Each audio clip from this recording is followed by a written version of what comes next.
Hey, what's up, everybody? I'm here to give you guys my Fear the Walking Dead Season 3, Episode 13 review. And this episode is called This Land is Your Land. So, obviously, you can kind of see what song is going to be the common theme of this episode, because when you read the title, you know this is referencing the song This Land is Your Land by um, Woody Guthrie, or however you say his last name. Because of the title, you knew this song was going to play at some point and it was going to have some sort of tie into this episode. Because if you pretty much ever listen to music, you know this is a song. Because it's like a very famous song. But this episode came out on October 1st, 2017. So pretty much it came out a little bit, I'm pretty much reviewing this episode a little over a year later because it's October 5th, 2018 at the time I'm recording this. So I kind of find that pretty funny. Um, But let's talk about this episode. I like this episode a lot. I thought it was great. Um, it's not necessarily one of the same level of greatness as the last one has, but I think this episode is great because this really sets up um, the rest of the season. I was kind of surprised because this kind of seems like in a way that this should be kind of the season finale, and if it was the season finale, I'd find it pretty disappointing. But it's not, so I'm not waiting. I'm not um, being critical to it that way. But I like this episode in the sense that it sets up like what the rest of the season would be. But I'm surprised it's not the season finale, and I'll get into why in a second. But um, all this stuff kind of had its own separate story and all led into one story. So I'm just going to talk about all the storylines separately. So I'm just going to kind of start off by talking about Nick and Troy's storyline because it's not because it kind of correlates with everything going on with everybody in the pantry. But I'm just going to start off by talking about them first because it wasn't as much of a focus as that was. So, um, Troy feels like that is upset that Jake was the one that had to go down. He tried to bury him, but they didn't have time for that because the ranch was being attacked by the infected. And I kind of like how Troy was talking about how it should have been him was good. He was just too damn good. And I kind of like that. Like Nick wasn't having any of that. He didn't want to hear Troy um, have this pity party because he's the one that caused all this stuff. So Nick says that don't even try to do that stuff. You're the one that caused this. And he even says that don't say that everybody died because they were too good for this world. Because if they don't survive, it's because we failed. So I kind of liked it that it just kind of shows how Troy's getting what's coming to him because um, he's finally starting to show some humanity, and just Nick isn't having any of it. So what they decide to do is they're gonna go explode like the gas oil tank to of the ranch to get the to lure the infected away, but um, there's too many of them, so they have to.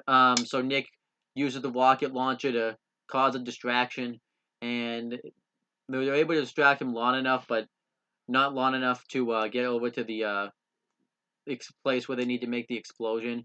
So they end up going into a helicopter, and you can kind of see Nick and Troy are starting to bond because they're both laughing about this. I even like how Troy was laughing, and what ends up happening is eventually they try to get the helicopter started, and Nick ends up killing one of the infected with a propeller, and then we don't see anything else that happens with Nick and Troy. I'll get into what happens with them, but I kind of like the stuff they did with their storyline. You can kind of see that like they're kind of one and the same a little bit in this type of world, so I liked it. And then let's talk about everything though that took place inside the pantry. So Alicia is kind of the one that's being the leader here. She's the one that has to make the decisions. And Alicia sees Blake has been bitten by one of the infected, and they find out that one of the air fins isn't working, and they're not going to get any air, so they're going to eventually run out of oxygen, and the carbon dioxide is going to end up killing them in a couple of hours. So what they decide to do is they're going to send Ophelia and Crazy Dog up there to get the vent working again. But to buy them time, they want to kill off some of the people that have been bitten by the infected because they're going to be taking up air that they can already use. So Ophelia and Crazy Dog go up there, but Crazy Dog gets stuck in the vent and he has a panic attack. And Ophelia calms him down. We find out he gets this way because he fought in Iraq, just like Ophelia's father. Um, and that's why he acted so crazy. And he talked about, how he acted this way in front of his son, and his son didn't care to see him anymore, and he went to live with his mother, and he never got to see his son before the zombie apocalypse happened. So I liked that they talked about this. And then they go into the duck. Well, they find their way to the air vent, and at this point, everyone starts to run out of air, and they're all um, dizzy and don't have as much strength to do stuff. So Ophelia tries to have Crazy Dog lift her up, and there's there's an infected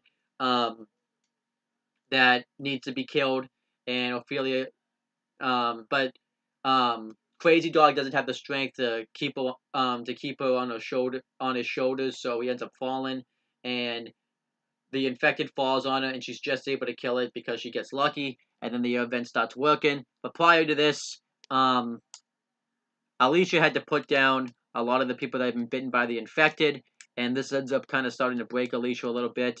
And she meets this woman, Christine, who tells Alicia that she's the strong one in the group and she can't break now. She needs to stay strong. So Alicia ends up killing all the infected except for one, all the people bitten by the infected except for one, that being Blake. And I kind of liked the scene that Blake and Alicia had with each other, where Blake apologized for everything that he had done in the beginning of of season 3, and Alicia forgives him and ends up killing Blake. But I like this scene with Blake because it showed that he kind of changed as a character. And then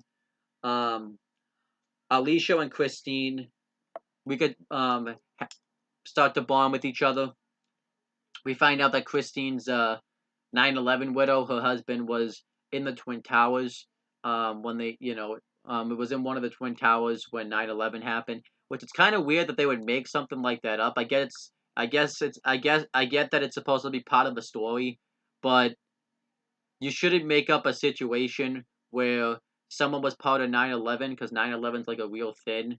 And I don't know. It just kind of seems like something that you shouldn't really try to add, that you shouldn't pretend in a film that somebody was a part of, because that's just kind of, I don't know. I just didn't really kind of care for that. I feel like because it's 9/11, it should just be a fact. But they talked about all the things, but then they talked about how when she married her second husband, I forget how they said they met, but um, they saw after the events of 9/11, they saw the end of the world coming. Um, so it's kind of like, see, it's kind of weird. You can't really make something like that up because, I don't know. So they went here, and they feel like they regret it because even though they would end up safe, they never got to travel the world. So they kind of reacted based on fear. Um, and she doesn't want Alicia to do the same thing. So Alicia talks about this story, how when she was at camp, she was supposed to sing this song, "This Land Is Your Land," which is the name of the episode. And when she got up on stage, she completely froze and forgot all the words. Um, so Nick came up and he tried to sing the words, but he forgot all the words except "This land is your land." So um, then they talk about how everyone just gave Nick a cheer and a standing ovation, and then they talk about how Nick, um, how Nick, how Alicia used to look up to Nick when they were younger, but obviously they drifted apart when they were older because of Nick's drug issues probably. So um, then eventually she starts saying, "This land is your land," because you also too they were laughing and very giggly because they were running out of oxygen, and Alicia sees that Christine's fainted and hasn't woken up, so Alicia starts to get to her feet and she's mumbling the words, "This land is your land," because she's just running out of oxygen, and she sees that somebody's turning to the infected, so Alicia ends up trying to kill it, but she's so weak she can't pull out a pocket knife and can't get the energy to stab it. So she ends up just falling, and the infected just falls right on her pocket knife, which I just call dumb luck right there. And then eventually, after the air gets turned on, we see that everyone was turned into the infected prior to that. And Alicia pulls Christine and closes up a fence to the armory and gets a gun and starts shooting the infected. And then we see somebody blow up the stuff. We think that it's Nick and Troy, but it wasn't. We find out that it was Madison, Victor, and Walker. And they come down and save Alicia. Alicia tries to get Christine to come too, but Christine dies, so Alicia puts her down. And then the next scene is Madison, Victor, and Nick all talk about the next place they're going to go now is the dam. They're going to go stay at the dam.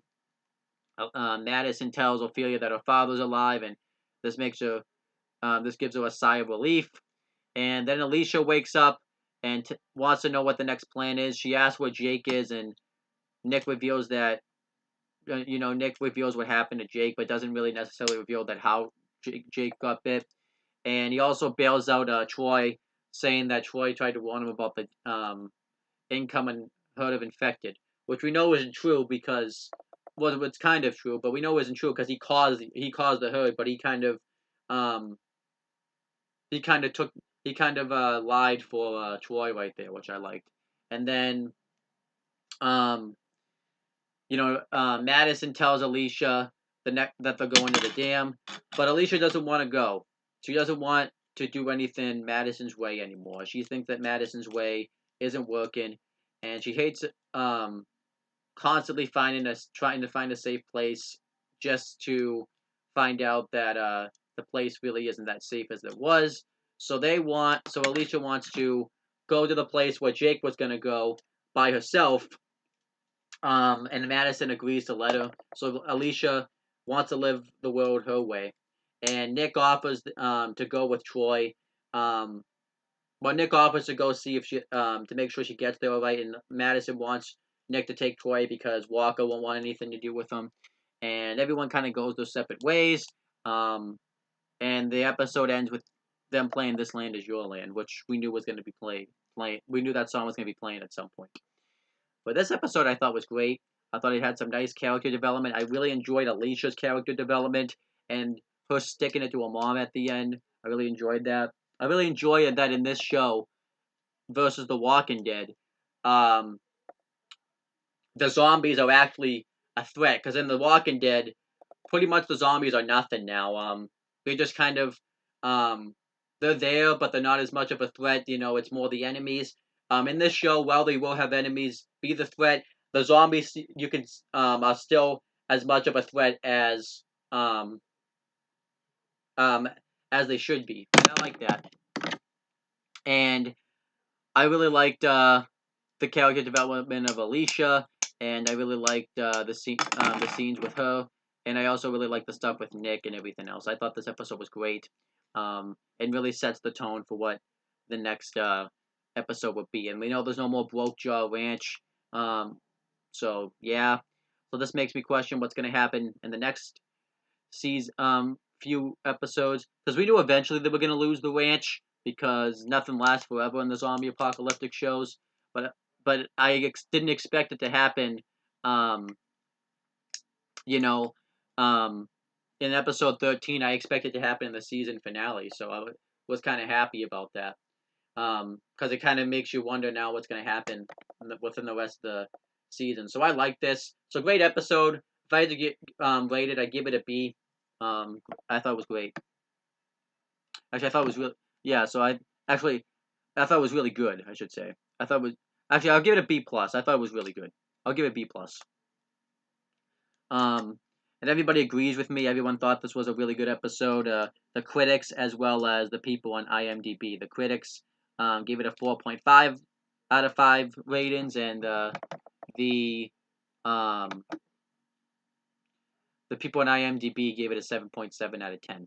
People gave it 10 ratings mostly. Some of them gave it an 8, and then there's like one person gave it a 2. So. There you go. But that's pretty much my review of Fear the Walking Dead. Please, hope you guys enjoyed this video. Leave your thoughts in the comments what you guys thought of this episode, and please make sure you guys like, comment, and share this video so people watch it. Make sure you guys subscribe to this channel for more content and click on the bell, so that way every time I upload a video, you guys will get the notifications for it. Make sure you guys do the same thing for my CM Brothers YouTube channel. And that's pretty much it, guys. Talk to you later.